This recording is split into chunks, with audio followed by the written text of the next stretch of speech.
So yan, good morning people. So yan, meron tayo ngayong marine engine na tanggap ngayon. So itong client na to is pumunta sa atin kasi meron siyang concern na leak daw dito sa ibaba ng makina niya. So yan, ito ay quick tip lang sa paglalagay ng gasket at saka pagpili ng gasket.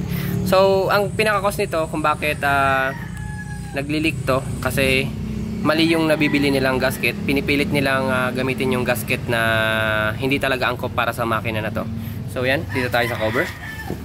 Yung nabibili nilang gasket is sakto naman dito sa lahat ng butas.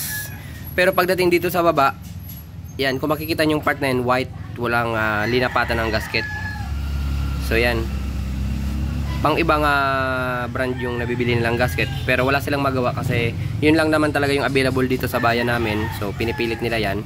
Kaya halos nakadalawang ulit na silang patrabaho nito dun sa kabilang shop or dun sa, hindi ko alam kung saan to dinala.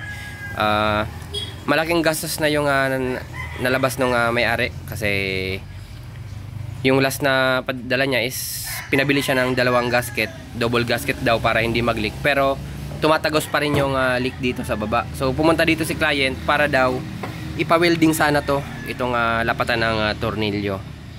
So sabi ko sa kanya, hindi naman kailangan tong itig weld kasi ito talaga yung pinaka-cost. So yan, nakatipid yung client natin kasi hindi na natin ipipilit i-welding to kasi hindi naman yun yung sira.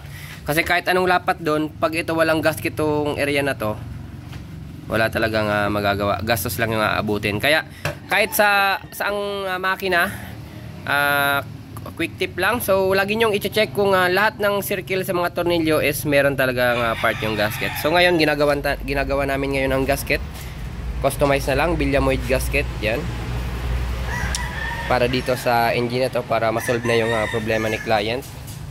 Ang mahal pa naman ng gasket dito, halos sa 150 yung bili.